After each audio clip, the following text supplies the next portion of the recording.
तर असंच आज आपण काहीतरी आपण आज ऐकणार आहोत.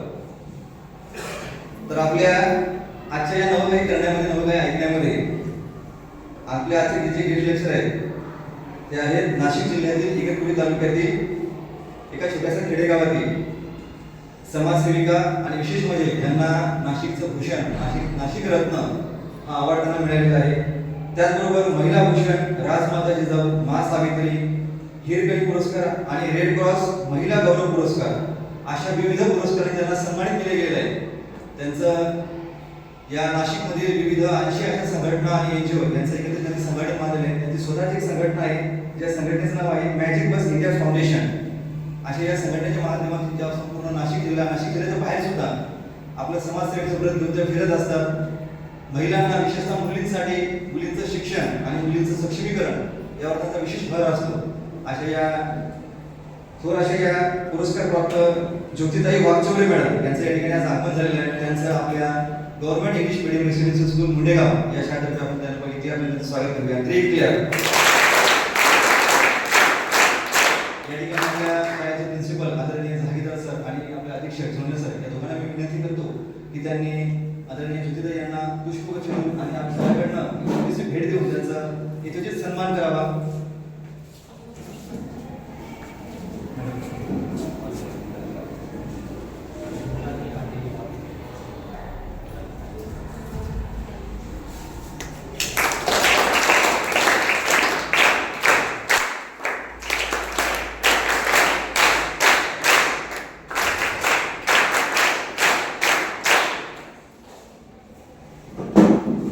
आदरणीय ज्योतिताई तुला थोडक्यात परिचय मॅडम प्लीज.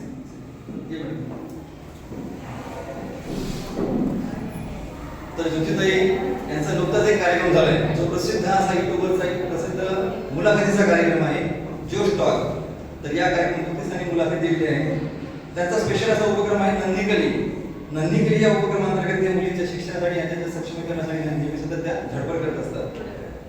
तर आज या कष्टाळू समाजसेविकेचं त्यांचं जे काही कार्य आहे या कार्यातून आपल्याला काही प्रेरणा मिळावी, काही इन्स्पिरेशन मिळावं या हेतूने आपल्या ठिकाणी आपण आज आपली विशाखा समिती आणि सखी सावित्री हा उपक्रम या उपक्रमांतर्गत आपण या ठिकाणी गेस्ट लेक्चरचा कार्यक्रम ठेवला आहे.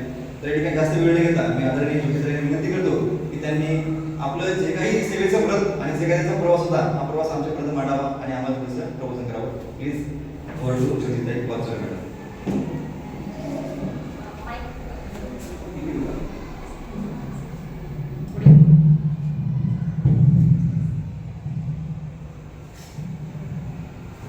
गुड मॉर्निंग मुलींनो. Good morning. कशा आहे तुम्ही सर्व? छान. अरे वा छान. तुम्ही छान तर आम्ही पण छान.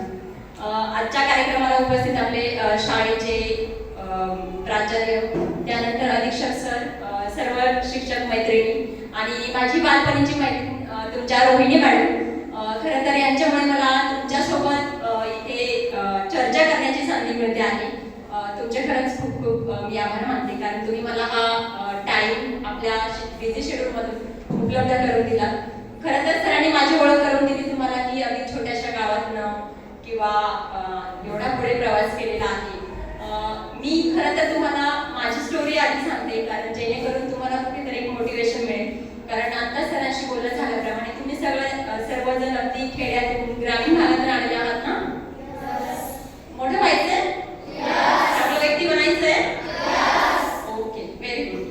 सो मी इगतपुरी तालुक्यात भरवीर म्हणून छोटंसं गाव आहे, कदाचित तुम्हाला सर्वांना माहिती असेल.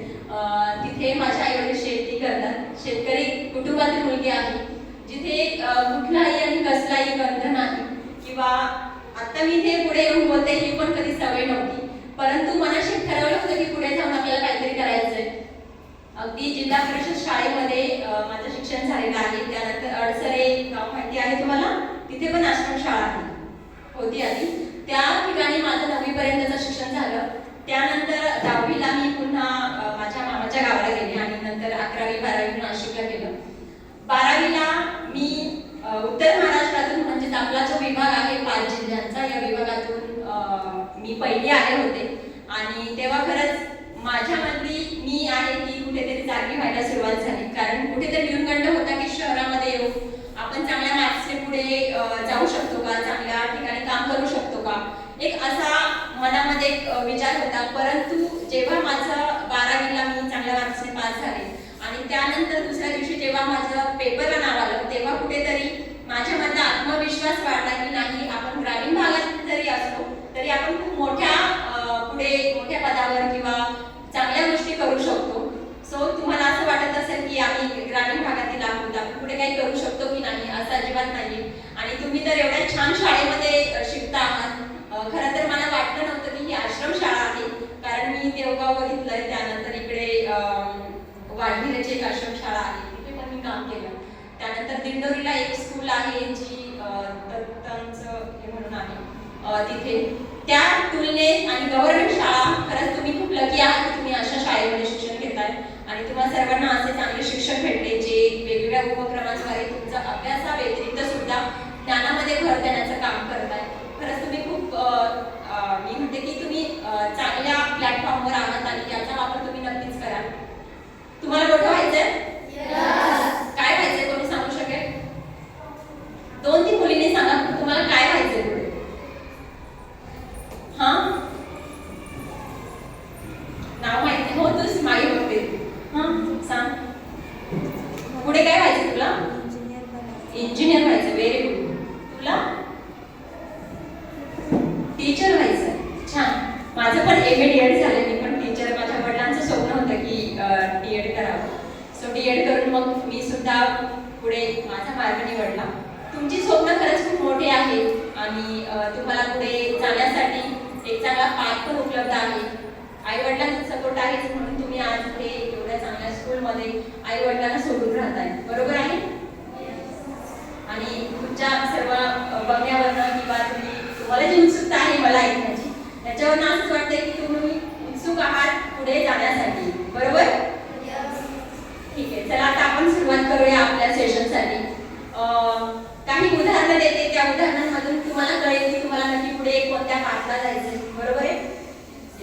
माझा मागच्या आठवड्यामध्ये पुण्याला एका स्कूलमध्ये असाच एक प्रोग्राम चालू होता आणि त्या प्रोग्राममध्ये कॉलेजचे स्टुडंट होते, तिथे MBA BBA चे स्टुडंट होते आणि एक मुलगा होता तिथे ज्याला बोबडं बोलायचा. काय बोलायचा? बोबडं बोलायचा. तिथे त्यांना विचारलं, असंच मी तुम्हाला जसं आता विचारलं की तुम्हाला पुढे काय व्हायचं आहे, त्या मुलाने सांगितलं बोलता उच्चार व्यवस्थित येत नव्हते, पण तो सांगत होता मला मार्केटिंग करायचं, MBA मध्ये मार्केटिंग मध्ये मला पुढे जायचं आहे. काही स्टुडंट होते जे फायनान्स मध्ये, ज्यांचं कॉमर्स झाले त्यांना फायनान्स मध्ये MBA करायचं होतं. पण तिथल्या मला शिक्षकांनी विचारलं की मॅडम हा मुलगा आहे, त्याला व्यवस्थित बोलता येत नाहीये, पण त्याचं स्वप्न आहे की मला मार्केटिंग मध्ये MBA करायचं आहे. आणि मार्केटिंग माहिती तुम्हाला, त्याच्यासाठी प्रोनाउन्सिएशन किंवा आपलं कम्युनिकेशन स्किल किंवा आपला माल चांगला पटवून कसा देता येईल, हे स्किल आपण जेव्हा बोलतो ना तेव्हा ते चांगलं पुढे विकलं जातं. बाजारामध्ये जातात, भाजी विकताना बघितलंय, भाजी घ्यायला गेलात तरी आई वडिलांसोबत जेव्हा तुम्ही घरी जातात किंवा आपल्या शेतीचं उत्पन्न आपले आई वडील जेव्हा बाजारामध्ये घेऊन येतात, तेव्हा जी व्यक्ती खूप असे बोलते किती रुपयाला भाजी आहे, कोणती भाजी आहे, जे बोलतात त्यांच्याकडे जास्त गर्दी होते. बरोबर आहे? सो त्याच्यासाठी कोणतं स्किल लागतं? बोलण्याचं किंवा कम्युनिकेशन स्किल लागतं, ते लागतं. सो त्या मुलाने विचारलं की मला MBA मध्ये मार्केटिंग करायचं आहे, पण त्या शाळेतील शिक्षण मंडळी मॅडम यांना व्यवस्थित बोलता येत नाहीये, हे पुढे कसं करता, हा कसा करेल, तुम्ही थोडंसं त्याला समजावा. मग त्यानंतर एक त्यांना टॅग दिला होता. शिक्षकांना म्हटलं की तुम्ही 100 रामायणाची पुस्तकं जे असतात ते द्या, ज्यांना बोलता छान येत आहे आणि ज्यांना त्या मुलाला येत नाहीये. एक बघूया कोणाचं मार्केटिंग चांगलं होतंय. सो त्या मुलाने काय केलं, प्रत्येकाला 100 पुस्तकं दिली होती आणि सांगितली की जा तुम्हाला ह्या 8 दिवसांमध्ये एक पुस्तकं विकायची आहे. बरोबर आहे? सो जे कॉलेजमध्ये टॉपर स्टुडंट होते त्यांना खूप कॉन्फिडन्स होता की आम्ही हे पुस्तकं अगदी 2 दिवसामध्ये विकू, कारण आम्हाला खूप छान बोलता येत आहे. बरोबर आहे? आणि तो मुलगा बिचारा शांतच होता. जेव्हा 8 दिवसाने सरांनी बोलवलं त्या स्टुडंटला आणि विचारलं सगळ्यांना, सचिनने 8 पुस्तकं विकलेले, रोहितने 10 पुस्तकं विकलेली आणि हा जो मुलगा होता याचे 100 पैकी 100 पुस्तकं विकल्या गेली. का गेले असतील? कारण त्याला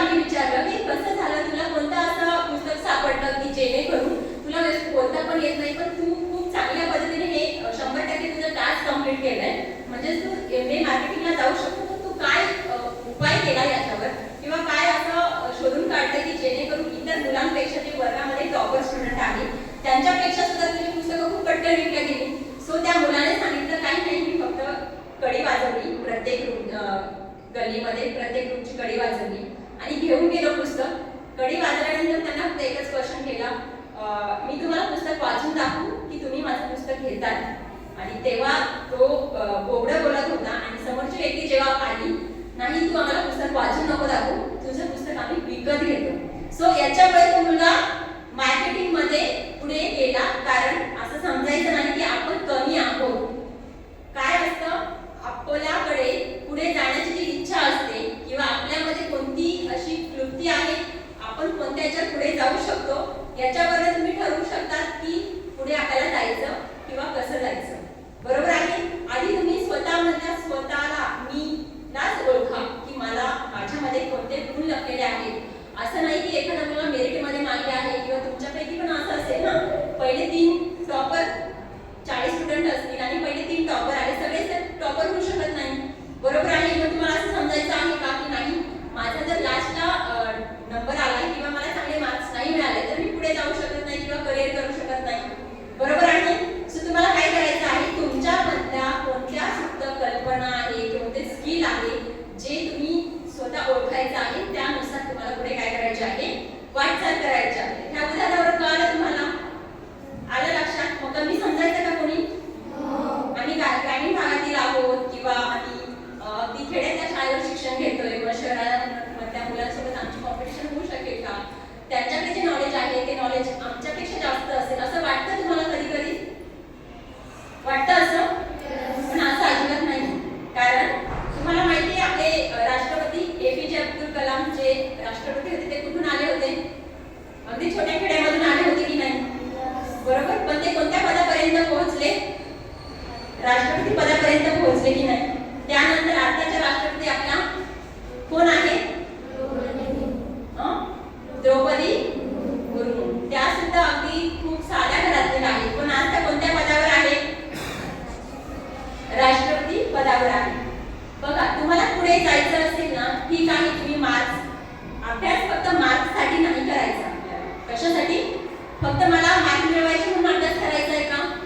नाही, पण त्या व्यतिरिक्त आपल्याला एक समाजामध्ये चांगली व्यक्ती बनायचं आहे ना, आई वडिलांचं नाव मोठं करायचं आहे. मग कधी होईल? तुम्हाला विठ्ठल लहानगे माहिती, तात्याराव लहानगे माहिती आहे? तात्याराव लहानगे जे डोळ्यांच्या ऑपरेशन मध्ये खूप प्रसिद्ध आहे आपल्या महाराष्ट्रामध्ये, माहिती आहे? जे गव्हर्नमेंट डॉक्टर्स होते. असाच एक आमचा लातूरला एक प्रोग्राम होता आणि त्या प्रोग्राममध्ये त्यांचे भाऊ डॉक्टर विठ्ठल लहाने साहेब होते आणि त्यांना आम्ही विचारलं की तुम्ही एवढे ऑपरेशन्स, दररोज 4 ऑपरेशन्स फ्री का करतात? तर त्यांनी काय उत्तर दिलं, एकतर होतं म्हणे आमच्या ग्रामीण भागामध्ये माझ्या आईने एका आमच्या नातेवाईकांचं लग्न होतं आणि त्या लग्नामध्ये मला सांगितलं की जा शेजारच्या बाईकडनं मला एक साडी घेऊन, आणि साडी आणल्यानंतर त्या मुलाने विचार केला की आपल्या आईला दुसऱ्यांच्या लग्नासाठी विकत साडी आणावी लागते, ते त्यांना कुठेतरी हर्ट झालं किंवा वाईट वाटलं.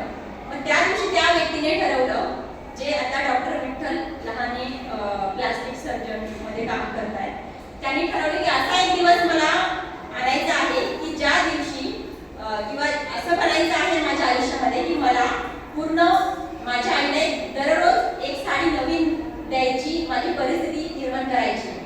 सो असा एक डोक्यात विचार घेऊन ते डॉक्टर झाले. बरोबर आहे. त्यांनी आईचं स्वप्न पूर्ण केलं, जे लहानपणी ठरवलं होतं. असंच तुम्हाला करायचं आहे ना, तुमच्या आई शेती करतात. बरोबर आहे. कधी शेतीला भाव असतो, कधी नसतो. मग हे कष्ट आपण आपल्या डोक्यात ठेवले पाहिजे की नाही? त्या पद्धतीने आपण अभ्यास केला पाहिजे, तसं आपल्याला पुढे जायचं की नाही? ठीक आहे. सो त्या व्यक्तीने विचार केला की मी डॉक्टर म्हणून माझ्या आईला दररोज एक साडी देईन, आणि ते आज दररोज एक साडी देऊ शकतात, एवढे मोठे बनले. बरोबर आहे. अजून एक त्या सरांनी हे विचार केले की 4 ऑपरेशन तुम्ही दररोज फ्री कसे करतात? तेव्हा त्या सरांनी सांगितलं की मी ते 4 ऑपरेशन फ्री करण्यासाठी माझ्या आयुष्यामध्ये एक घटना घडली होती. ती अशी की माझ्याकडे दररोज पेशंट येत होते आणि एक पेशंट असा होता की त्यांच्याकडे परिस्थिती नव्हती की ते खूप फी वगैरे भरू शकतील. बरोबर आहे. सो त्या मुलीचे ओठ आहेत ना, आपल्याकडे तुम्हाला माहिती सौंदर्य खूप बघितलं जातं, त्याची हाईट एवढी नाही पाहिजे, व्यवस्थित पाहिजे, ह्या सगळ्या गोष्टी खूप भर दिला जातो. बरोबर आहे ना. सो ते लहानगे साहेब होते, त्यांच्याकडे त्या मुलीचे वडील आणि भाऊ गेले. त्या मुलीचं लग्न ठरत नव्हतं. काय ठरत नव्हतं? लग्न ठरत नव्हतं. का? तर त्या मुलीचा ओठ थोडासा फाटलेला आहे त्यामुळे.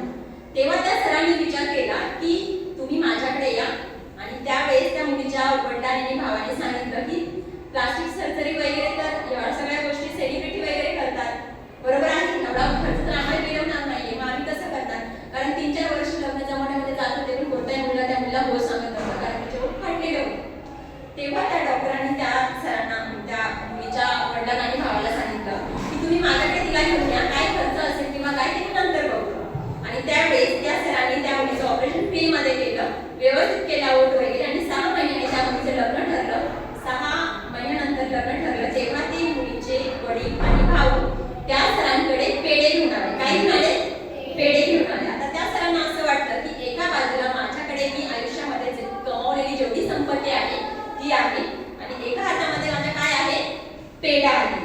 समाधान कोणतं जास्त होतं की ज्या मुलीचं ऑपरेशन मी फ्रीमध्ये केलं त्या मुलीच्या वडिलांनी आणि भावाने माझ्या हातामध्ये एक समाधानाचा पेढा ठेवलाय, तो माझ्यासाठी खूप आहे. आणि असे मला दररोज 4 पेढे जमवायचे आहे, म्हणून मला हे समाज उपयोगी काम करायचं आहे. बरोबर आहे? बघा, कारण आपण जेव्हा जन्माला येतो तेव्हा सांगून येतो, पण त्याची प्रोसेस 9 महिने आधीच होते की नाही? बरोबर आहे. पण आपण जेव्हा जातो तेव्हा 9 दिवस काय 9 सेकंद तरी आपल्याला आधी कळतं नाही, कळत ना? किंवा तुम्ही आयुष्यामध्ये काय कमावलेलं आहे, संपत्ती, कोणाकडे गाडी असेल, बंगला असेल, ह्या गोष्टी तुम्ही घेऊन जातात. मग काय आपण मागे सोडून जातो? काय सोडून जातो? आपण केलेलं समाज उपयोगी काम किंवा आपण आपली इमेज कशी केलेली आहे. तुम्ही स्वतःसाठी जगतात. आज आपण बघितलं तर प्रत्येक जण स्वतःसाठी खूप जगतो, पण आपण समाजासाठी जगलं पाहिजे की नाही? जगलं पाहिजे. बघा, हजारो लोक जन्माला येतात जगामध्ये, हजारो लोक मृत्यू पावतात, पण त्यांचं नाव इतिहासामध्ये कोरलं जातं का? मग इतिहासामध्ये कोणाचं नाव कोरलं जातं? शिवाजी महाराज माहिती ना? त्यांचं नाव आपण का घेतो? अजून किती वर्ष झाले ते जाऊन का घेतो? कारण त्यांनी तसं काम केलं. बरोबर आहे. त्यानंतर बरेच असे समाज सुधारक आहेत, थोर व्यक्ती आहेत ज्यांनी समाजासाठी, लोकांसाठी काही काम केलं, म्हणून आपण त्यांना आठवतो. आपलेच बघा, कोणी नातेवाईक असतील, अगदी वर्षापूर्वी त्यांचा मृत्यू झाला असेल, आपण त्यांना आठवतो का? नाही आठवत ना? मग आपण समाजासाठी काहीतरी देणं लागतो, त्यासाठी आपल्याला समाजासाठी जगलं पाहिजे. जगलं पाहिजे असं नाही की तुम्ही लोकांना पैसे द्या. समजा तुम्ही रस्त्याने जाताय, हा रस्ता आहे समोर, तुमचा हायवे आहे, एखादी आजी उभी आहे, त्या आजीला रस्ता क्रॉस करायच्या गाड्या खूप येतात, तिकडनं गाड्या खूप जातात, तुम्ही हात धरून आजीला त्या साईडला घेऊन गेलात तरी तुमचं समाजासाठी केलेलं काम आहे. बरोबर आहे. तुम्ही पावलं पावली समाजासाठी काही ना काही करू शकता. असं नाही आहे की तुम्हाला फक्त पैसाच द्यायचा. बघा, जन्माला सर्वच जण येतात, पण इतिहासामध्ये अशाच लोकांचं काम किंवा नाव बोललं जातं जे काहीतरी करून मागे सोडून जातात. काम आपलं बोलतं वाटतं. तुम्ही किती गाड्या घेतल्या, किती बंगले घेतले, किंवा काय गोल्ड असेल, किंवा कसे तुम्ही राहिलात हे कोणी तुम्ही गेल्यानंतर बघत नाही. जेव्हा व्यक्ती मृत्यू पावते ना, तेव्हा अगदी मृत्यू पावल्यानंतर सुद्धा आपण त्यांना काय म्हणतो? डेड बॉडी म्हणतो. काय म्हणतो की नाही? अरे, बॉडी कुठपर्यंत आली, हॉस्पिटलमध्ये असेल वगैरे तर काय असंच बोलतो ना. त्या व्यक्तीने किती संपत्ती कमवते, आपण म्हणतो का असं? नाही, माझे बाबा कुठपर्यंत आले. कोणी का असणार व्यक्ती, एखाद्या व्यक्तीची वेळपडी केलेली असते, ते असं म्हणतात का बाबा कुठपर्यंत आले? काय म्हणतात? बाबांची बॉडी कुठपर्यंत आली. म्हणजे बघा, आपली ओळख कुठपर्यंत असते. जोपर्यंत आपण जिवंत आहोत तोपर्यंत त्या व्यक्तीला त्या नावाने ओळखलं जातं. पण जेव्हा तुम्ही हे जग सोडून जाणार तेव्हा तुम्हाला तुमच्या कामामुळे जग ओळखणार आहे. मग तुम्हाला चांगलं व्यक्ती बनायचंय, मग ते कसं बनायचं? काहीतरी चांगलं करू ना. अजून एक बरं, मला सांगा, तुम्ही फर्स्ट येतात तेव्हा सगळेजण तुमच्यासाठी टाळ्या वाजवतात? बरोबर. पण तो आनंद किती क्षणाचा असतो? अगदी थोड्याच ना. मला सरांनी सांगितलं की 40पेक्षा जास्त अवॉर्ड्स भेटले. उद्याही माझा एक पुरस्काराचा कार्यक्रम आहे. पण माझ्या आयुष्यातला एक खूप चांगला दिवस, कालिदास कला मंदिरला एक कार्यक्रम होता 2017 मध्ये, आणि तिथे मी माझ्या आई वडिलांना बोलवलं होतं की तुम्ही या असं कार्यक्रमाला. आणि तिथे मला रोहिणी शहाणे म्हणून, रेणुका शहाणे माहिती, अभिनेत्री, आणि सारिका मॅडम होत्या, ज्या प्रांत अधिकारी होत्या आपल्या इथे, त्यांच्या हस्ते मला तो पुरस्कार भेटला होता. आणि तिथे माझ्या आई वडील आले होते.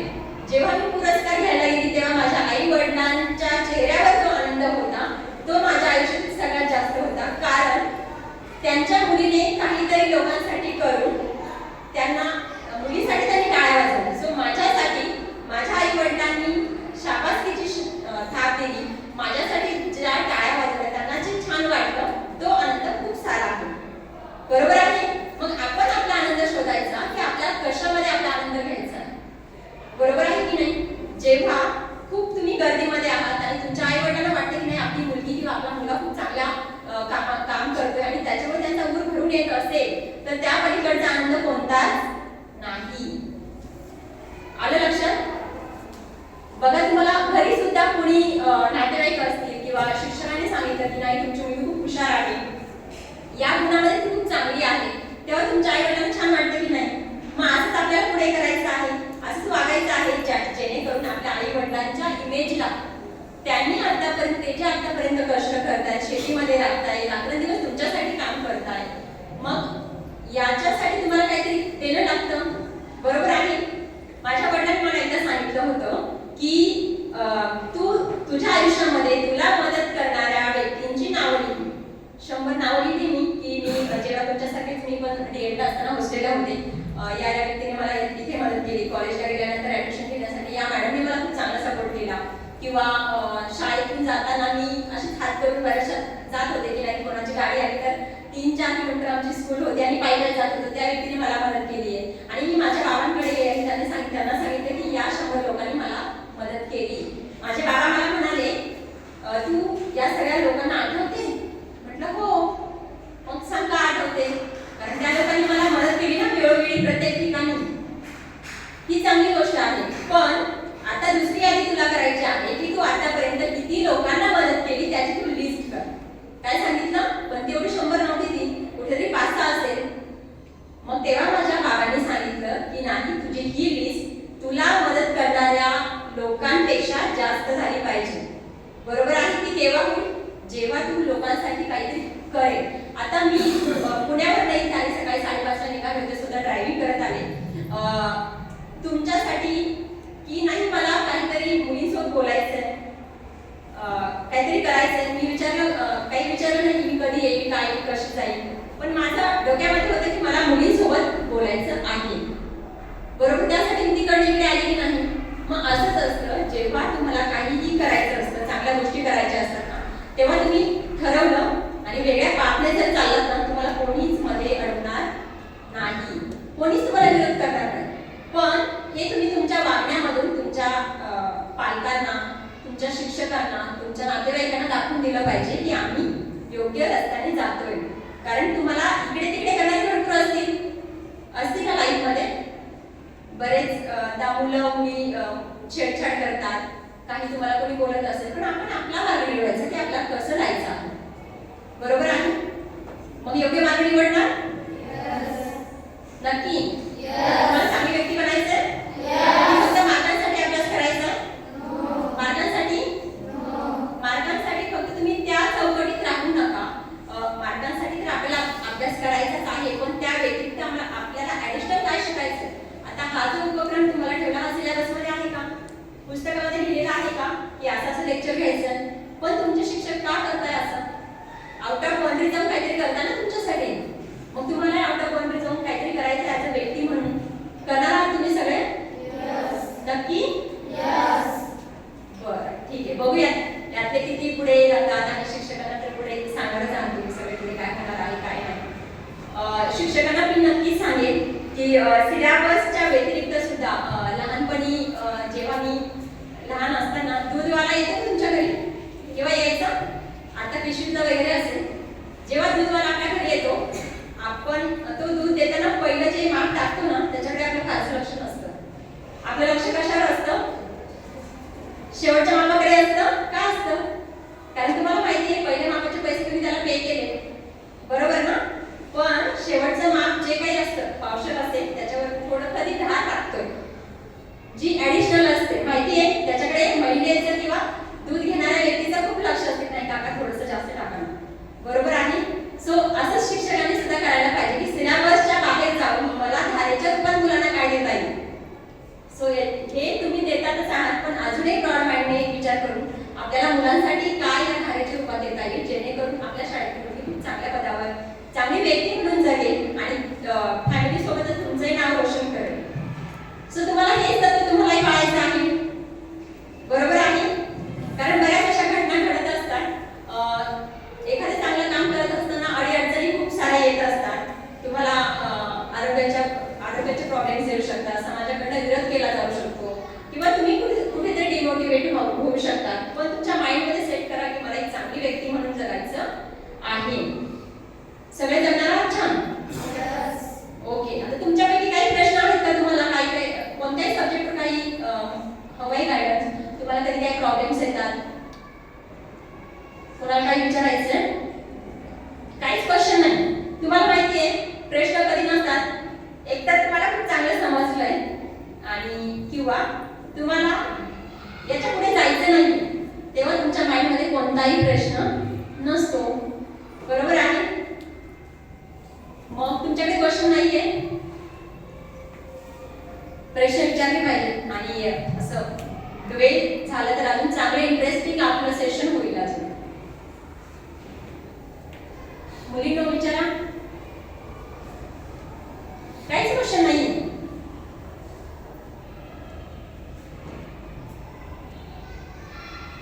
बरं, मोबाईल किती जण वापरतात? ठीक आहे, तुमच्याकडे क्वेश्चन नाही ना, तर मग मी दुसऱ्या विषयावर येते. मोबाईल किती जण वापरतात? इथे मोबाईल नाहीये? नाही? Very good. जेव्हा घरी जातात सुट्टीवर तेव्हा वडिलांचा भावांचा फोन किती जण हातात घेतात? हात प्रामाणिकपणे हात वर करायचा. अरे बापरे, छान छान. मोबाईलवर काय काय बघतात बरं? आता उठून सांगायचं, प्रामाणिकपणे सांगायचं काय काय बघतात. सांगा. मागे बघायचं नाही. सांगा, एक एक सांगा तुम्ही काय काय मोबाईलवर बघता. मी आता कसं बघते, जसं थोडं बोर झालं तर स्टोरी वगैरे बघते.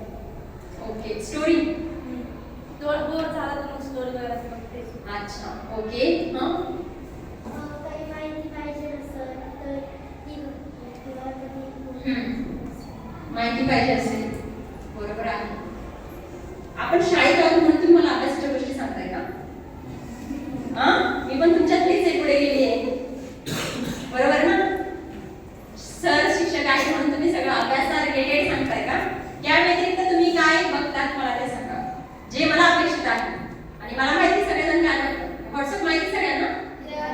कसं माहिती? मग तुम्ही बघितलंच नाही. तुम्ही मला आन्सर नाही दिला ना की आम्ही व्हॉट्सअप पण बघतो. पकडले की नाही सर? बरोबर ना? व्हॉट्सअपला काय काय बघतात बरं सांगा. फेसबुक किती मुलांना माहिती आहे? फेसबुक हात वर करा. फेसबुक नाही माहिती? युट्यूब? ओके. इंस्टाग्राम? अच्छा. युट्यूब मध्ये कोणतं चॅनल बघता तुम्ही? किड्स साठी एक युट्यूबचं चॅनल आहे ते बघतात की 18+ लोकांसाठी जे युट्यूबचं ऍप आहे ते बघतात? ते माहितीच नाहीये? ओके, ठीक आहे. बरं, तुम्हाला माहिती तुमच्या आई वडिलांच्या मोबाईलवर बरेच सारे मेसेजेस येतात जे फ्रॉड असतात. कधी विचारलं तुम्हाला तुमच्या आई वडिलांनी? नाही विचारलं? ओके. किंवा तुम्ही युट्यूबला काय सर्च करता हे बघितलं की कोणती वेबसाईट कशी असते, काय असतं? नाही बघितलं ना? बरं. खरं तर ना तुमचं एज काय आता सगळ्यांचं? सगळ्या 12-13 वर्षांच्या आहात? किती आहे तुमचं वय? 18च्या आत आहात तुम्ही सगळ्या? ओके. खरं तर मी सांगते, मी 12वी पर्यंत मोबाईलला हात पण लावलेला नाही. माझ्या वडिलांकडे तो छोटा फोन असतो ना, माहिती तुम्हाला, ज्याला आपण काय म्हणतो? डब्बा फोन. जो नोकियाचा छोटा फोन असतो तो पण माझ्या वडिलांकडे होता. आणि 12वी पर्यंत फोनच नव्हता बघितलेला कधी. आता ठीक आहे, कोविडमुळे तुम्हाला सवय लागली की मोबाईलमध्ये काही ऑनलाईन सेशन्स असतील, काही व्हिडिओज लिंक असतील, त्यात तुम्ही शिकताय, कारण आता आपण चेंज होतोय. पण मी सांगते, मी 12वी पर्यंत मोबाईलला हात लावला नाही. 12वीला जेव्हा मला शिष्यवृत्ती मिळाली होती तेव्हा मी D.Ed फर्स्ट इयरला माझा छोटा फोन घेतला होता. म्हणजे डिसिप्लिन आपण स्वतःला कसा लावायचा तो लक्ष दिला. बरोबर आहे? फोन वापरायचा तुम्हाला अभ्यासासाठी वापरा, कारण सोशल मीडियाचा वापर तुम्ही चांगल्या गोष्टीसाठी करू शकता. कारण सोशल मीडियाद्वारे तुम्ही खूप सारे नॉलेज गेन करू शकता. पण सोशल मीडिया तितकीच तुम्हाला वेगळ्या मार्गावर पण नेऊन ठेवू शकते. हे तुम्हाला माहिती आहे? 10वीच्या मुली किती याच्यामध्ये? 10वी. ओके, ठीक आहे. आमच्याकडे सायबर, मी नाशिक सिटी पोलीस इथे 2016 ते 2021 सायबर अवेअरनेस या प्रोग्राममध्ये होते. याच्यामध्ये बऱ्याच साऱ्या आमच्याकडे केसेस येत होत्या आणि एक केस अशी होती, एक 10वीची मुलगी होती. तुमच्यासारखीच घरी गेल्यानंतर काय बघायची? मोबाईल बघायची. कोणाचा? वडिलांचा, आईचा, भावाचा. बरोबर आहे? आणि त्या मुलीने फेसबुकला एक अकाउंट ओपन केलं. काय ओपन केलं? अकाउंट ओपन केलं. आणि फेसबुकला सेम तुम्ही व्हॉट्सअप पण रिलेट करू शकता, कारण हॅकर्स वगैरे खूप सारे असतात. सो फेसबुकला त्या मुलीने एक अकाउंट ओपन केलं, तिची इमेज तिथे टाकली. इमेज म्हणजे काय? आपला फोटो टाकला. आता बऱ्याचदा तुम्ही बघत असाल व्हॉट्सअपला पण स्टेटस ह्या त्या बऱ्याच गोष्टी असतात. कुठे फिरायला गेली, go to when to good असतं ना हे, गो टू गुड काहीतरी मी बऱ्याच जणांचं बघत असते. फेसबुकला स्टोरी टाकतात, व्हॉट्सअपला स्टेटस टाकतात, आणि जेव्हा तुम्ही निघता तेव्हा स्टेटस टाकतात, तोपर्यंत घरी आमच्यावर चोरी करून घूर करून टाकतात. बरोबर आहे? आपल्या विषयाकडे आपण त्या मुलीने तिचं अकाउंट बनवलं फेसबुकला, आणि अकाउंट बनवल्यानंतर मग चालू होतं फ्रेंड्स. बरोबर आहे ना? फ्रेंड्स, अनोळख्या व्यक्तीसोबत तुम्ही मैत्री करतात. कशाच्या माध्यमातून? सोशल मीडियाच्या माध्यमातून. जी मुलगी तुम्ही बघा, आता समजा एखाद्या वर्गामध्ये मुलगी असेल जी पटकन कोणाशी बोलत नाही, पण तिला फेसबुकला अगदी 1000-2000 फ्रेंड्स असतात. रियालिटी आहे. तुम्ही ठीक आहे, तुम्ही चांगल्या वातावरणात वाढताय, पण इन फ्युचर ह्या गोष्टी होऊ शकतात तुमच्या लाईफमध्ये, म्हणून मला हा इन्सिडेंट तुम्हाला सांगायचा. लास्ट बोर झाला पण कसं आहे, त्या मुलीने तिचं अकाउंट ओपन केलं. प्रत्यक्षात आपण 10 मुलींसोबत सुद्धा चांगली मैत्री करू शकत नाही. अशा मुली फेसबुकला सोशल मीडियाच्या माध्यमातून 1000-2000 मैत्री मित्राच्या रिक्वेस्ट वगैरे असतात, त्यांच्या लिस्टमध्ये तेवढे फ्रेंड्स असतात. एक वेळी काय झालं, 10वीलाच होती ना ती मुलगी, सायबर आमच्याकडे केस आली होती तिची.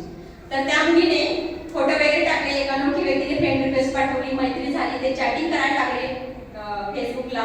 त्यानंतर व्हॉट्सअपचे नंबर वगैरे सगळ्या गोष्टी शेअर झाल्या. मैत्री इथपर्यंत वाढत गेली की त्यांनी काय केलं, त्या मुलीने घरच्यांचे सर्व लोकांचे नंबर शेअर केले त्या मुलाला.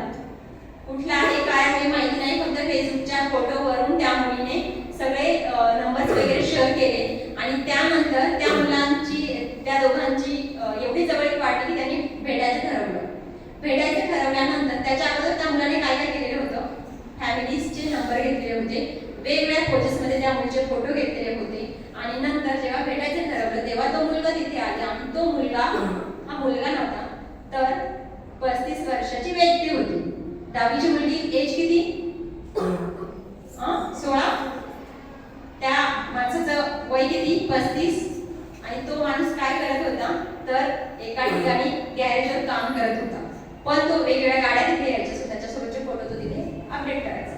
कुठे? फेसबुकला. आणि त्या मुलीला असं वाटायचं की हा मुलगा चांगल्या घरातला आहे, फायनान्शियल स्टेटस चांगला आहे. या निमित्ताने ती त्याला भेटली. भेटल्यानंतर त्या मुलाने तिला ताब्यात घेतलं, म्हणजे भेटला, त्याचं ठिकाण ठरलं भेटायचं. आणि तिथे भेटल्यानंतर त्या मुलाने सांगितलं, माझ्याकडे तुझ्या फॅमिलीचे सर्वांचे नंबर आहे, तू माझ्याशी लग्न कर, नाहीतर आपल्यासोबतचे फोटोज तू मला पाठवलेले सगळे काय वेगळ्या टाईपचे फोटो मी सगळे व्हायरल करेन. तेव्हा त्या मुलीला कळालं की ही व्यक्ती कोण आहे, आपण कोणत्या मुलाशी बोलत होतो, कोणत्या मुलाशी चॅटिंग करत होतो, कोणत्या मुलाला आपली पर्सनल इन्फॉर्मेशन आपण शेअर केलेली आहे. आणि त्यावेळेस त्या मुलीने आई वडिलांना विश्वासात घेऊन पोलीस स्टेशनला काय केली, कंप्लेंट केली. कोणाला विश्वासात घेतलं? आई वडिलांना. कंप्लेंट केल्यानंतर मग त्या मुलाला अटक वगैरे या सगळ्या गोष्टी झाल्या. मला यातून तुम्हाला हे सांगायचं आहे की सोशल मीडियाचा वापर तुम्ही फक्त चांगल्या कामासाठी करा, आणि 12वी पर्यंत तुम्ही मोबाईलला जाऊच नका, कारण तुमचं हे एज असतं ना, ते तुम्हाला योग्य रस्त्यावर नेण्याचं असतं. जर तुम्ही 10वी पर्यंत किंवा 10वीच्या नंतर डायव्हर्ट झालात तर तुम्ही पाथवर येऊ शकत नाही. असे अनेक सारे उदाहरणं आहेत. तुम्ही पेपर वाचता, आपल्या शाळेमध्ये पेपर येतो, पेपर वाचता, किती साऱ्या बलात्काराच्या घटना असतात, वाचतात. बलात्कार म्हणजे सेशन्स तुम्ही घेत असाल ना, बलात्कार ह्या पळून नेणं, मुलींना फसवून नेणं, ह्या गोष्टी ऐकतात, वाचतात. दररोज किती ह्या घटना घडत असतात. पोलीस स्टेशनला ह्या खूप साऱ्या घटना किंवा प्रसंग घेऊन येणारे असतात, पण त्यापेक्षा न घेऊन येणाऱ्यांची संख्या सुद्धा आज आपल्या देशामध्ये खूप आहे, जे की ह्या घटना उघड करत नाही. मी हे तुम्हाला उदाहरण जे सांगितलं त्याच्यावर मला हे सांगायचं आहे, जर तुमच्या आयुष्यात अनावधानाने एखादी घटना घडली तर तुम्ही ती घटना तुमच्या टीचरांना सांगा, तुमच्या आई वडिलांना विश्वासात घेऊन सांगा, पण एकटं केस करायला जाऊ नका, तुमचं आयुष्य तिथे संपेल. बरोबर आहे. एकतर असे फोटोज वगैरे कोणालाही पाठवायचे नाही, घरातल्यांचे नंबर्स वगैरे कोणाला द्यायचे नाही. अजून एक याच्यामध्ये सर आमच्या मी जिथे राहते पुण्याला, आमच्या समोरचा फ्लॅट आहे, ती मुलगी IT इंजिनियर आहे आणि IT इंजिनियर बाहेर आहे का कंपनीमध्ये काम करते, तिला 8 लाखाचे पॅकेज आहे, पण मॉडर्न कॉलेज आहे पुण्याला, तिथे ती शिकत होती. तिथे एक ग्रुपमध्ये स्टुडंट असतात ना, मुलं मुली कॉलेजला बऱ्याच गोष्टी सोबत वगैरे गप्पा करणं, त्या मुलाला ती मुलगी आवडायची कॉलेज म्हणजे कॉलेज पासून 11वी 12वीला.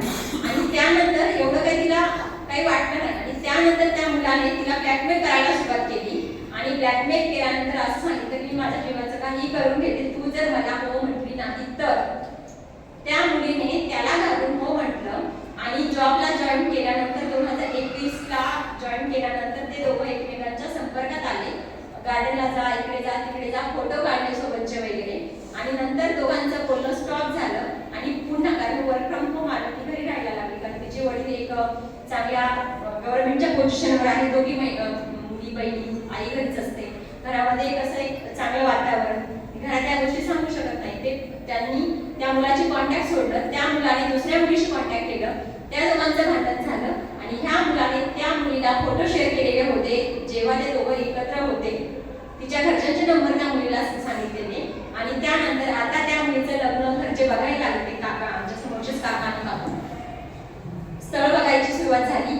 पूजा काहीतरी अडचण होते म्हणून काहीतरी पूजा वगैरे केली आणि त्यानंतर स्थळ बघायला सुरुवात केली. त्या मुलाला कळालं, त्या मुलाने तिचं इंस्टाग्रामला जे अकाउंट होतं, फेसबुकला जे अकाउंट होतं, त्यानंतर घरचे कोणाकोणाचे नंबर त्याच्याकडे होते, त्या सगळ्यांना मेसेज केले.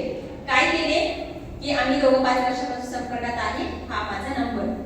त्या मुलीने 1 महिना कोणालाच सांगितलं नाही घरामध्ये, म्हणजे माझ्याशी पण खूप चांगली बोलायची, तिला माहिती होतं मी पोलिसांमध्ये वगैरे काम करते, पण तिने सांगितलं नाही. मग मेसेजेस नातेवाईकांना जायला लागले, तेव्हा त्या मुलीला कुठेतरी वाटलं की नाही आता आपल्या आईवडील आपलं काहीतरी करतील.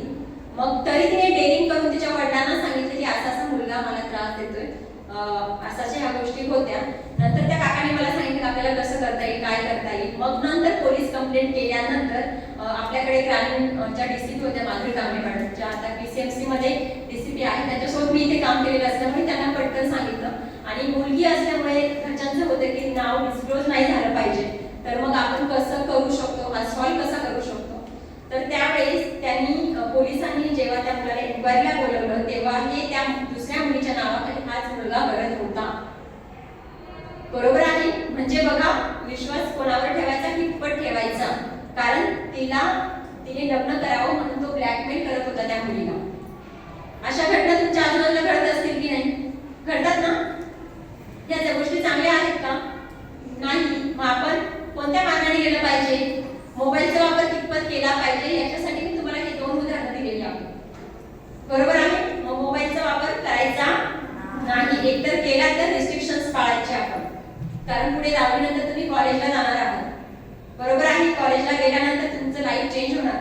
शाळेमध्ये जशी शिस्त किंवा डिसिप्लिन वगैरे होतं तिथे नसणार ते, पण ते डिसिप्लिन आपण स्वतःमध्ये रुजू केलं पाहिजे. आपण कोणाशी संपर्क ठेवला पाहिजे, कोणाशी नाही ठेवला पाहिजे, किंवा अनावधानाने किंवा चुकीने आपल्याकडनं काही चूक झाली तर आपण ते स्वतः निस्तरत बसायचं नाही, तर आपण आपल्या घरातल्या व्यक्तींना सांगायचं, तुमच्या विश्वासातल्या लोकांना सांगायचं. ठीक आहे. पण अशा गोष्टी करायच्या नाही. तुम्हाला मोठं व्हायचंय ना, आई वडिलांचं नाव कमवायचंय. सो हा जो वेळ आहे तो तुम्हाला स्वतः डेव्हलप करण्यासाठी आहे. मग तुम्ही हा तुमचा वेळ अभ्यासापेक्षा, चांगलं शिकण्यापेक्षा चुकीच्या गोष्टींमध्ये तुमचा वेळ खर्च केला तर तुम्ही मोठे व्हाल का? होऊ शकता मोठे? तुमच्या दृष्टीने मोठं होणं म्हणजे नक्की काय आहे? काय आहे बरं? खूप चांगली संपत्ती कमवणं हे मोठं आहे का? नाहीये. एक चांगलं बनायचं ना व्यक्ती म्हणून, व्यक्ती म्हणून चांगलं जगायचंय, स्वतःच्या पायावर उभं राहायचंय की लगेच. कारण आता मी ह्या भागामध्ये बरेचसे बघत असते अर्ली मॅरेजेस खूप लवकर होतात, कारण तुम्हाला माहिती असतं तुमच्याकडे बरेचसे होतात 12वी 13वी नंतर. तुमच्या गावात तुमचं उदाहरण असेल असं की शिकून पुढे सिटीमध्ये घातलं, DED वगैरे केलं आणि नंतर तुम्ही आता जॉब करताय, पण बऱ्याचशा मुलींची लग्न हे 12वी नंतर 10वी नंतर लगेच होतात. मग तुम्ही हे शिक्षण कशासाठी घेताय? तुम्ही त्यांना अभ्यास करू शकता ना की नाही मला शिकायचंय.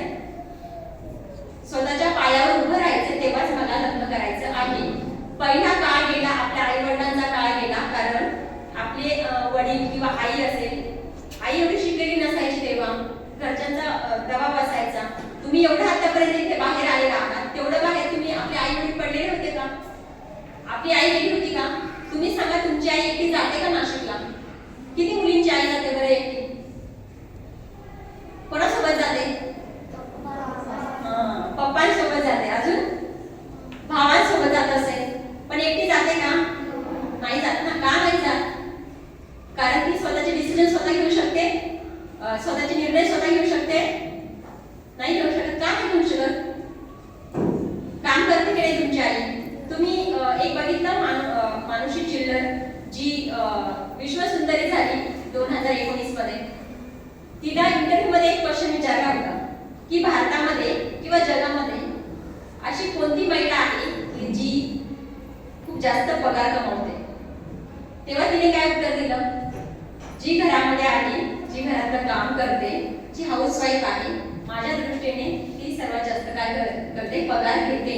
मग तुम्ही विचार करा, आपली आई घर सांभाळते, सकाळी 4-5 ला उठते, घरातल्यांचं आवरते आणि इकडे सगळं 9ला स्वयंपाक वगैरे करून शेतामध्ये जाते, वडिलांना वगैरे टिफिन देते, बरोबर आहे? मग ती काहीच नाही का? मग तिला का डिसिजन घेण्याचं हे नाहीये, स्वातंत्र्य नाहीये?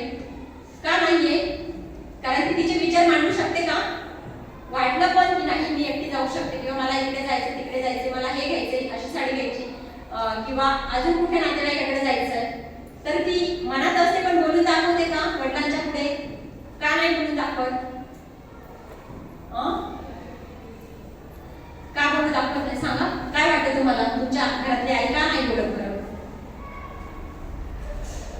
सांगा.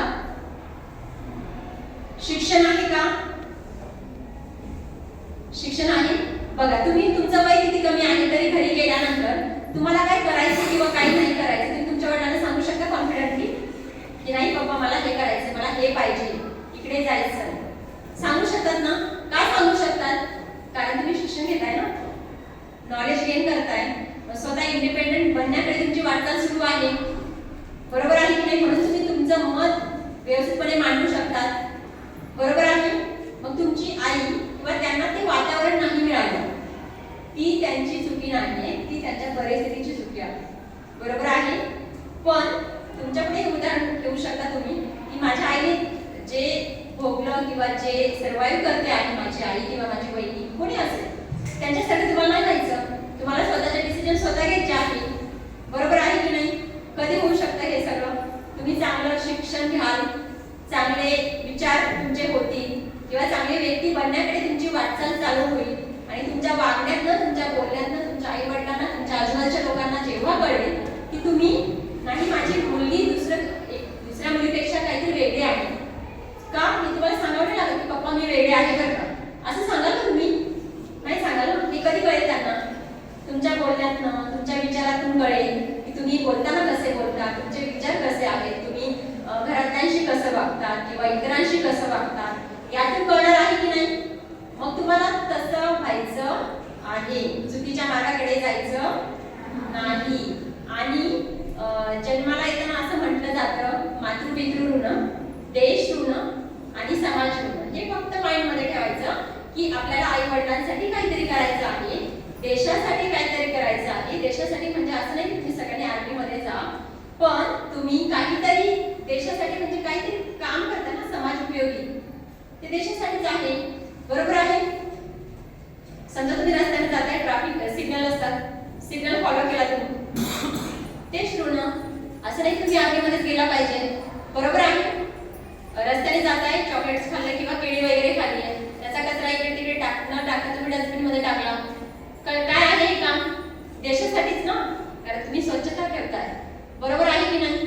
किंवा आताच मी तुम्हाला उदाहरण दिलं, रस्ता उघडण्यासाठी कोणाला मदत करताय, किंवा तुमच्याकडे जे नॉलेज आहे एखाद्याकडे नसेल, तुम्ही तुमचं नॉलेज त्यांना देताय, माहिती त्यांना सांगताय, समाज उपयोगी आहे, बरोबर आहे? एखादा खूप MPSC UPSC झालेली व्यक्ती असेल आणि त्यांनी 10 मुलांना चांगलं गायडन्स केलं, समाज ऋण आहे.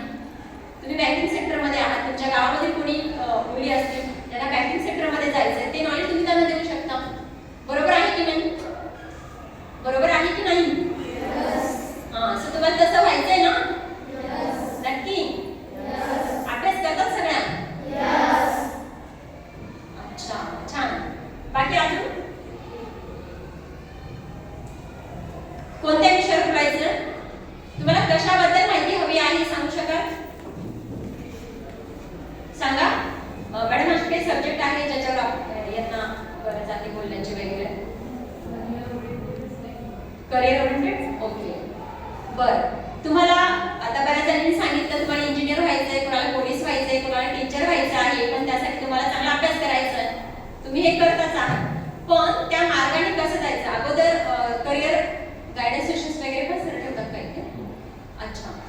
समजा तुम्हाला कॉमर्स फील्डला जायचं असेल, आर्ट्स फील्डला जायचं असेल, त्यासाठी आपण कोणत्या सब्जेक्टमध्ये पुढे गेलं पाहिजे याचं नॉलेज तर तुम्हाला करिअर गायडन्सनुसार मिळणारच आहे. पण त्याच्यासाठी स्वतःची मेहनत पण खूप महत्त्वाची आहे. तुम्हाला ज्या विषयामध्ये इंटरेस्ट आहे, पहिलं मी उदाहरण जे दिलं त्या मुलाला MBA मार्केटिंगमध्ये जायचं होतं, पण त्याचं बोलणं नाही कळत, पण त्याचा इंटरेस्ट कशामध्ये होता? त्याच्यामध्ये होता ना. समजा तुमच्यामधल्या बऱ्याच अशा मुली आहेत की ज्यांना गायनाची आवड असेल, पेंटिंग करायला आवडतं. सरांनी आता सांगितलं की मुलांनी वारली पेंटिंग करून ते बनवलेलं आहे. सो कोणाला पेंटिंग करायची आवड असेल ना, मग असं नाही की घरचे असं म्हणताय तुम्हाला की नाही तू डॉक्टर हो किंवा इंजिनियर हो आणि माझा इंटरेस्ट हा पेंटिंग मध्ये आहे किंवा डान्सिंग मध्ये आहे, सिंगिंग मध्ये आहे, मग मला ते सोडून हे करायचं आहे, असं करू नका. तुमचा ज्या सब्जेक्टमध्ये इंटरेस्ट आहे त्या सब्जेक्टचं नॉलेज घ्या. त्याच्यासाठी कोणकोणतं स्किल लागतं ते स्किल तुम्ही गेन करा. युट्यूब, जसं आता तुम्ही सांगितलं, युट्यूबला बरेच असे व्हिडिओज आहेत. समजा तर पेंटिंग करायचं आहे तर पेंटिंगमध्ये अजून काय चांगलं करता येईल जेणेकरून आपण त्याच्यामध्ये करिअर करू शकू. बरोबर आहे की नाही? तुम्ही आताचा एक ट्रेंड बघितला. पहिलं काय असायचं, जेव्हा लग्न वगैरे असायचे, आपले लग्न वगैरे गावाला व्हायचे, मंडप टाकायचे, मस्त लाईनीमध्ये जेवण, खाली बसून पंक्तीमध्ये जेवण असायचं. पण आता तुम्ही तो ट्रेंड लग्नाचा चेंज झाला असं वाटतं तुम्हाला? लग्नाच्या अगोदर काय होतं, प्री वेडिंग होतं की नाही? प्री वेडिंग ऐकले कधी? लग्नाच्या आधीच मुला मुलींचे फोटो मस्त छान बॅनर वगैरे झळकतात. प्री वेडिंग बरोबर आहे. त्याच्यानंतर तुम्ही बऱ्याचशा गोष्टी अशा बघत असाल की हॉल कसा घ्यायचा, मग संगीत प्रोग्राम कसा ठेवायचा, तिथे गायक कोण आणायचे आहेत, पत्रिका कोणत्या टाईपची छापायची आहे, ह्या गोष्टी बघतात ना तुम्ही आजूबाजूला. मग काळाप्रमाणे आपलं करिअर सुद्धा बदलतं आहे हे थोडं लक्षात घेतलं पाहिजे.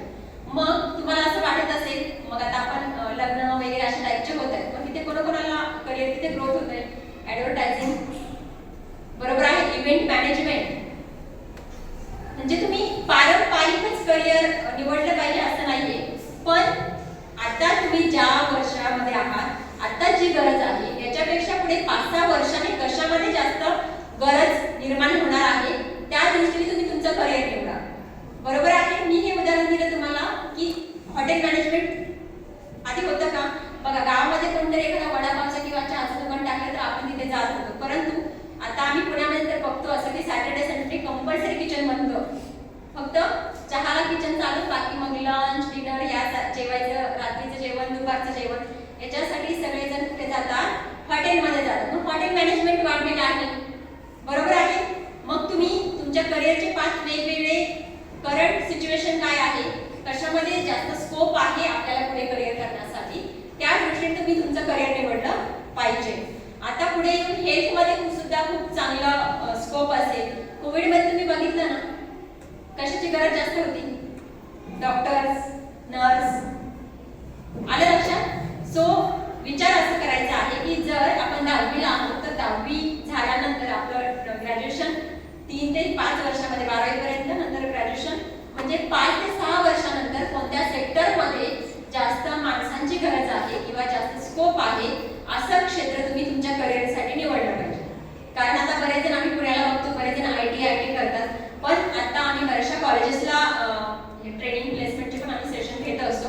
तर याच्यामध्ये ज्यांचं BCA झालेलं आहे किंवा ज्यांचं कम्प्युटर सायन्स झालेलं आहे, IT इंजिनियर आहे, त्या लोकांना किंवा त्या मुलांना जॉब नाहीये आणि त्यांची फी आज लाख रुपये पालक भरत असतात आणि ते मुलं तयार होत नाही की जिथे 15,000 16,000 मंथली सॅलरी मिळते मग तिथे ती व्यक्ती जॉब करेल.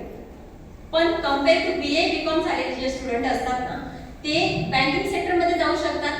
बरेचसे असे आमचे तिथले स्टुडंट्स वगैरे आहेत काही की जे अगदी 20-30 हजारावर काम करतायत BA BCom करून. बरोबर आहे. मग तुम्ही तुमचा पाथ निवडा, कशामध्ये आपल्याला जायचंय, कशामध्ये स्कोप आहे. IT मध्ये स्कोप होता केव्हा? जेव्हा कोविड काळ होता. सगळेजण आपण घरी होतो, सगळे जी कामं आहेत ती सगळी कम्प्युटरवर चालायची. 2-3 वर्ष जग सगळं कम्प्युटराईज झालं होतं. मग त्यावेळेस IT मध्ये जास्त स्कोप आला होता. पण आता आपण जर बघितलं तर करिअरमध्ये तुम्ही ह्युमन रिसोर्स माहिती आहे? HR सिस्टम आली आहे. वेगवेगळ्या ज्या कंपन्या असतात तिथे सुद्धा HR ची एक टीम असते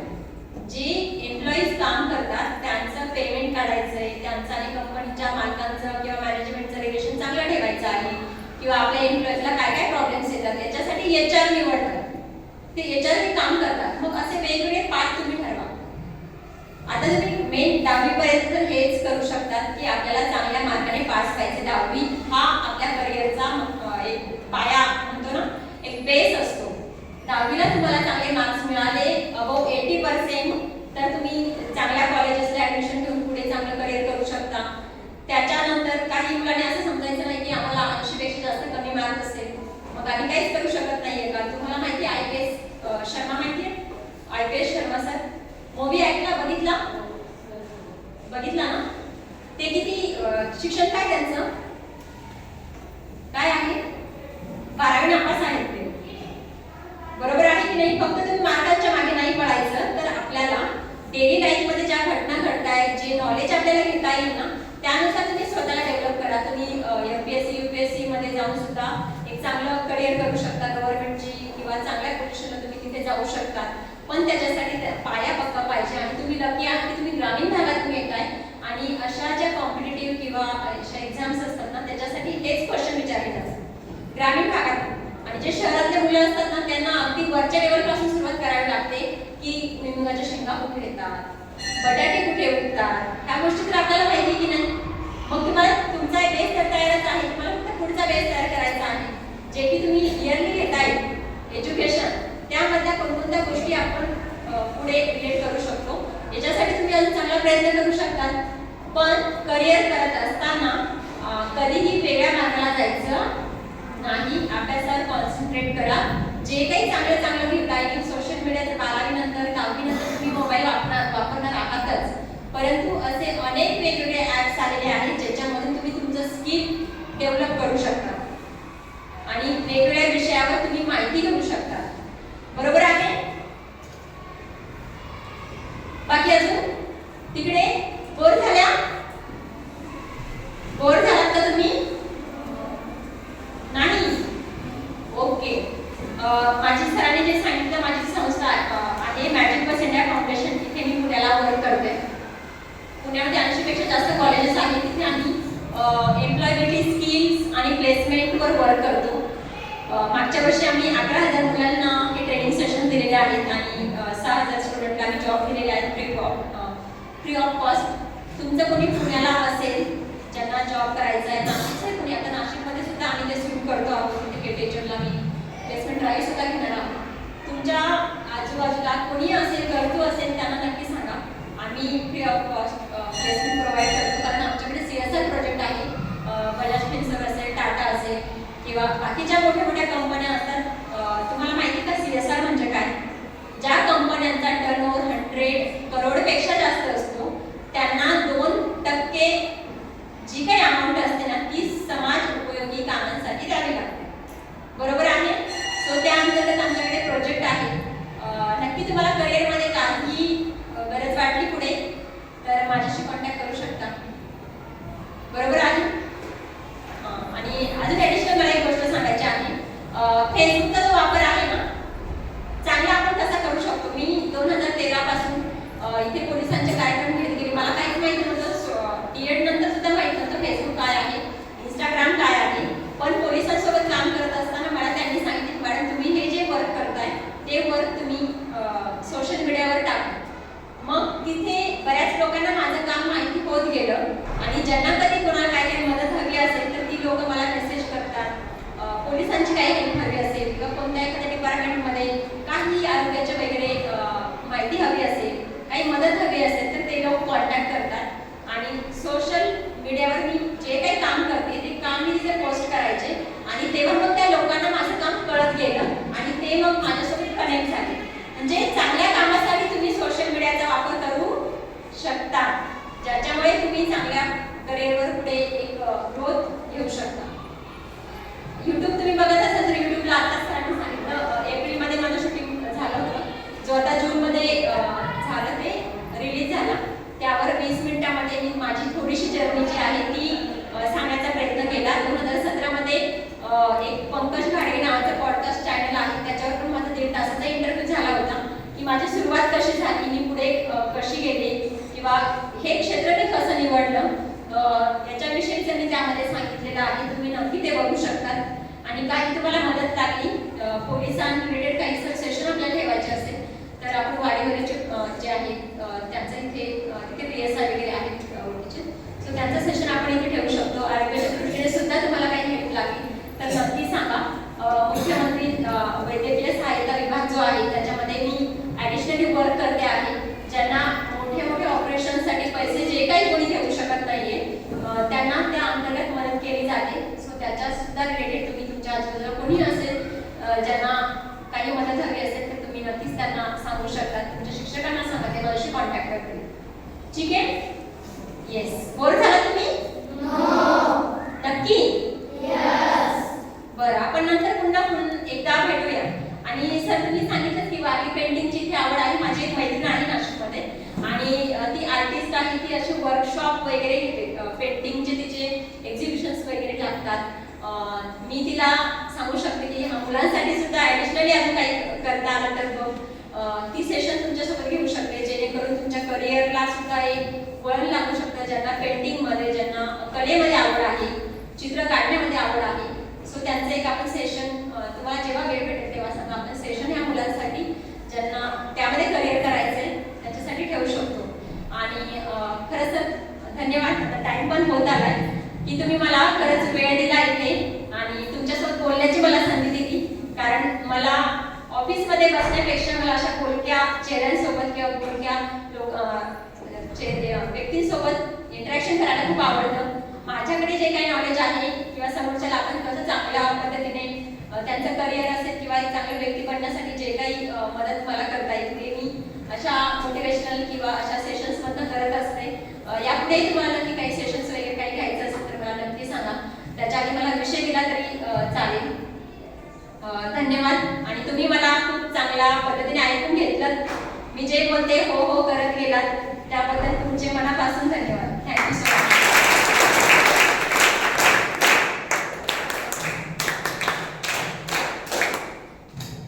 धन्यवाद ज्योती मॅडम. आम्ही म्हणण्यापेक्षा आपण ज्या कालावधीमध्ये शिकलो तेव्हा शिक्षक शिकवतात आणि विद्यार्थी शिकतात असं मानलं जायचं. परंतु आता सध्या शिक्षण क्षेत्रामध्ये जे संशोधन चालू आहे त्यानुसार असं सांगितलं गेलेलं आहे की शिक्षक जे शिकवतात विद्यार्थ्यांना ते विद्यार्थी फक्त 25% शिकतात. बाकीचं 75% कुठून शिकतात तर ते कुटुंबाकडून शिकतात, समाजाकडून शिकतात आणि आपल्या जवळच्या मित्राकडून शिकतात. म्हणजे जी व्यक्ती जवळची वाटते त्याच्याकडून भरपूर शिकलं जातं. तर तुम्ही आमच्या जवळचे आहात, इगतपुरी तालुक्याचे आहात ज्योतिताई, त्याप्रमाणे आमच्या जवळचे आहात. तर तुम्ही जे आम्हाला सांगितलं तर ते 100% आमच्या विद्यार्थिनींना अतिशय एक प्रेरणादायी ठरेल.